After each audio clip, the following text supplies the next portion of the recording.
Assalamualaikum warahmatullahi wabarakatuh dan selamat pagi untuk kita semua. Nama saya Atia Azaria hari ini dengan NIM 12066170004. Terima kasih kepada Bapak Eko Hadi Prayitno, MPD sebagai penguji pertama, Bapak Agam Pahala Akbar, SPD MSN sebagai penguji kedua, Bapak Dr. Rizky Taufik Rahman, SSN MSI sebagai dosen pembimbing pertama, dan Ibu Maria Cornelia Waracarndasari, SSN MDS sebagai dosen pembimbing kedua. Pada kesempatan ini, saya akan mempresentasikan seminar penciptaan seni rupa berjudul Cyberbullying pada remaja dalam buku cerita bergambar.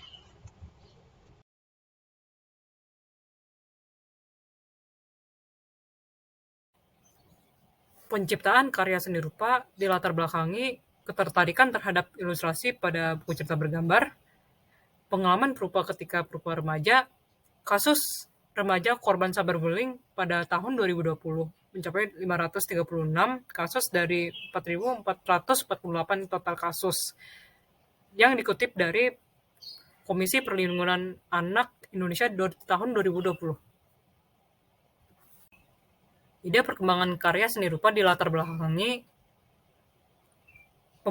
permasalahan pembelajaran bahasa dengan segmentasi pasar anak usia 4-6 tahun melalui buku cerita bergambar, namun ditangguhkan karena topik yang terlalu luas sehingga topiknya dikerucutkan menjadi cyberbullying dan dampak negatifnya secara sosial dan psikologi bagi remaja.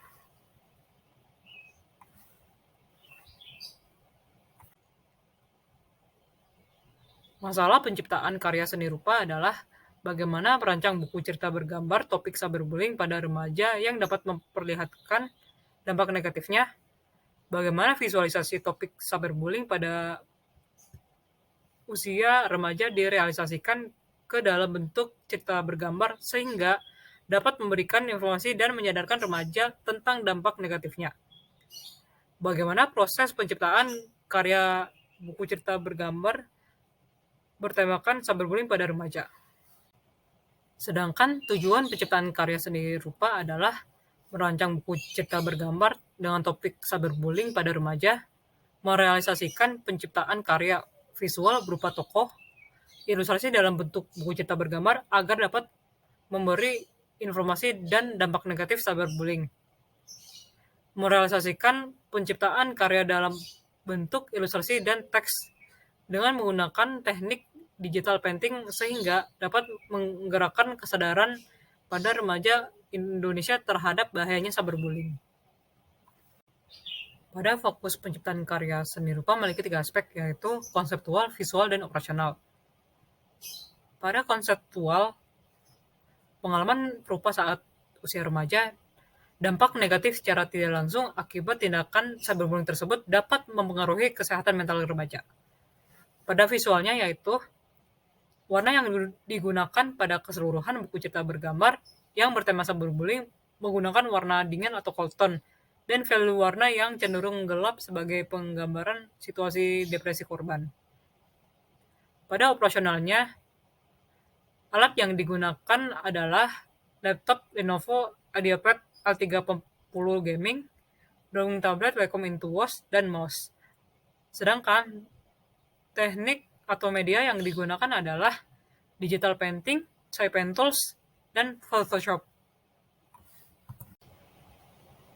Terdapat 3 referensi pustaka yang dijadikan acuan pembuatan karya seni rupa, yaitu Fenomena Cyberbullying di Kalangan Remaja oleh Reva Ulda Syafira dari Universitas Islam Negeri Sunan Ampel, Surabaya, 2011, perancangan cerita bergambar tentang kehidupan 5 musisi di kota Yogyakarta oleh Dimas Budiarto, Institut Seni Indonesia Yogyakarta, tahun 2015, Picture Book Legenda Jawa Barat sebagai media pembelajaran anak edisi Ki Rangga Gading oleh Aisyah Davina Maulina dari Universitas Negeri Jakarta 2020. Pada referensi praktik, terdapat 3 buku cerita bergambar yang dijadikan referensi dari pembuatan karya, yaitu Aku Berbeda dan Aku Suka oleh Tirta Amelia Hartono, The Shadow and the Star oleh Catherine Honesta, You Are Not Alone As You Think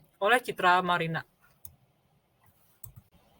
Kerangka teori yang dijadikan landasan untuk pembuatan karya adalah perundungan maya atau disebut cyberbullying. Menurut Hidayat, perundungan maya atau cyberbullying merupakan tindakan yang dilakukan oleh seseorang atau sekelompok orang terhadap seseorang melalui teks, gambar, foto, atau video cenderung merendahkan dan melecehkan. Remaja menurut Dayan Papalia 2019, masa remaja atau adolescence merupakan transisi perkembangan melibatkan perubahan fisik, kognitif, dan psikososial. Rentang usia remaja adalah 10-21 tahun menurut beberapa ahli. Buku cerita bergambar adalah kumpulan cerita yang dikemas dalam bentuk tulisan dengan ilustrasi sebagai visualisasi yang berperan penting dan alur cerita menurut Joshua dan kawan-kawan.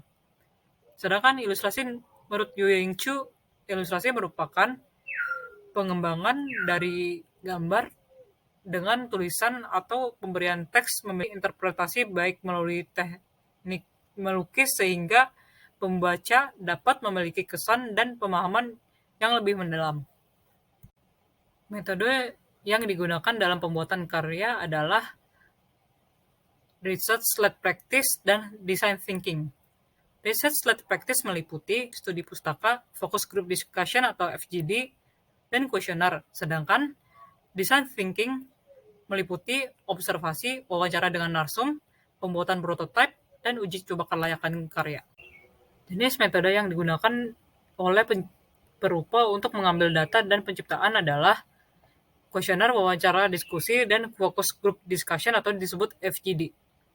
Dari kuesioner, berdasarkan hasil 17 sampel anak usia 12-19 tahun menunjukkan bahwa 8 remaja lebih menyukai buku cerita bergambar yang minim tulisan, mempunyai banyak ilustrasi, dan makna yang mendalam.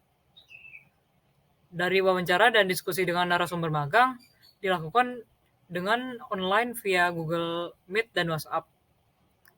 Diskusi dengan narasumber bertujuan untuk mengetahui cara membuat storyboard dan karakter desain. Sedangkan diskusi dengan psikolog dilakukan via online Google Meet. Diskusi dilakukan 2 sesi bertujuan mengetahui penyebab cyberbullying dan bagaimana cara menanggulangi dari sisi korban. Selain itu, perupa juga berdiskusi tentang psikologi warna untuk pewarnaan pada ilustrasi.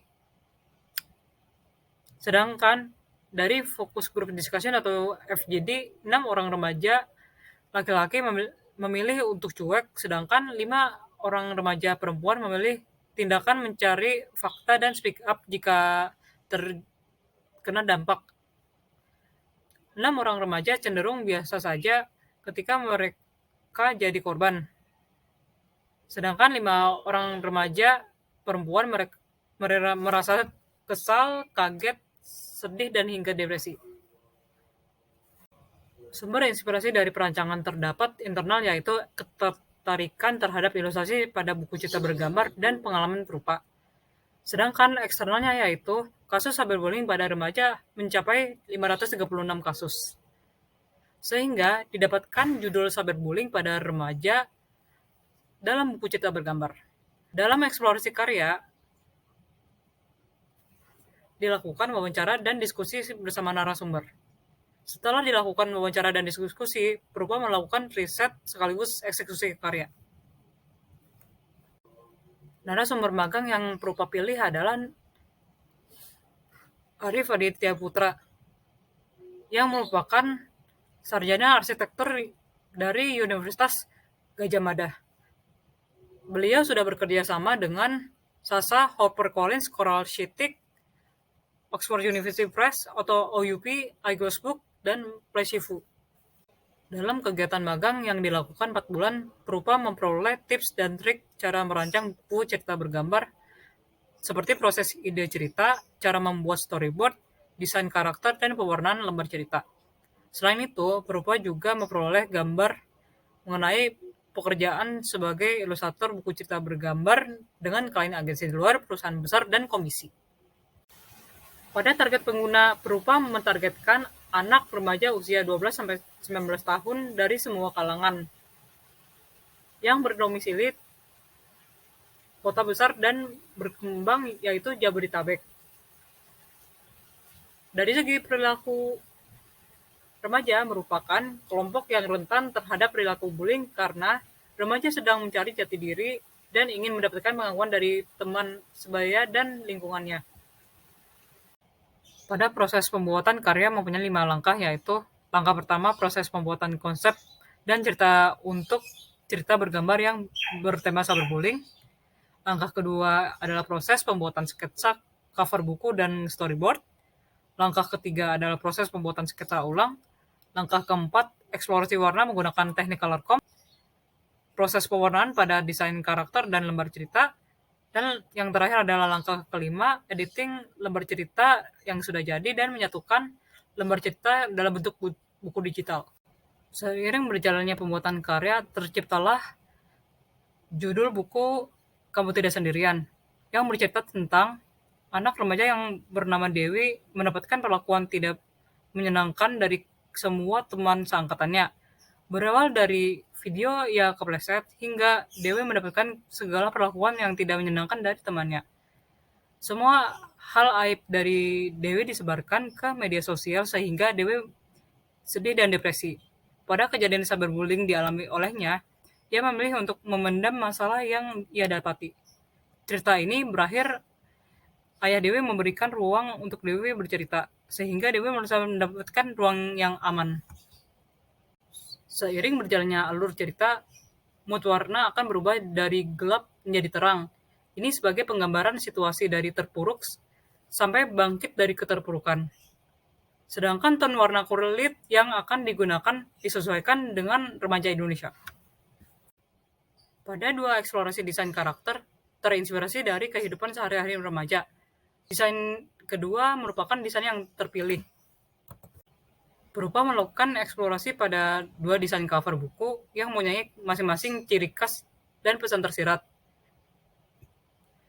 Desain pertama, pada ilustrasi ini digambarkan tokoh utama sedang melakukan butterfly hug, di mana ia merendam rasa cemas dan berdamai dengan diri sendiri.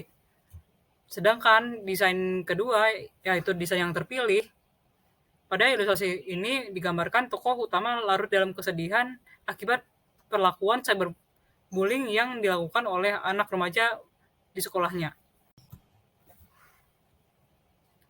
Nah, pada lembar pembukaan terdiri dari lembar sampul awal, pesan untuk pembaca, pengenalan karakter, dan cerita pembuka.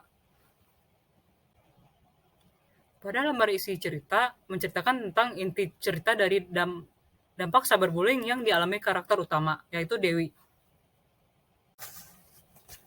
Pada lembar selanjutnya diperlihatkan karakter utama, yaitu Dewi, mendapatkan cyberbullying dari lingkungan sekolahnya.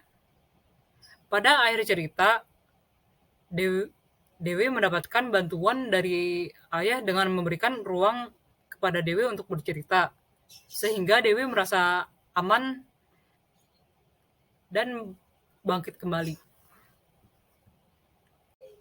Dilakukan uji coba karya kepada 11 remaja tentang usia 12-17 tahun. Pada hasil uji coba kelayakan karya ditemukan kelebihan dan kekurangan dalam aspek visual. Gaya ilustrasi pada buku cerita bergambar ini sudah sesuai dengan remaja dan tidak terlalu kekanak-kanakan. Akan tetapi, didapatkan masukan dari calon pengguna bahwa penggunaan font tidak terbaca, sehingga dilakukan penyesuaian kembali oleh perupa.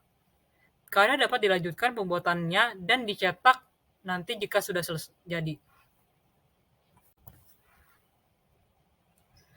Nah, kesimpulan pada penciptaan karya ini adalah perencanaan tugas akhir penciptaan karya membuat perupa mempelajari psikologis cyberbullying serta faktor penyebab dan dampak bagi perkembangan mental pada remaja dan mengimplementasikan dalam bentuk buku cerita bergambar yang berjudul Kamu Tidak Sendiri. Melalui perencanaan karya ini, perupa mempelajari cara mendesain buku cerita ilustrasi serta produksinya. Buku cerita bergambar berjudul Kamu Tidak Sendirian dapat menjadi media kampanye tentang cyberbullying serta dampaknya bagi perkembangan psikologis remaja serta memotivasi korban agar dapat mengatasi dan bangkit kembali. Sekian dan saya akhiri presentasi penciptaan karya. Maaf jika ada kesalahan ketika saya presentasi. Sekian dan terima kasih.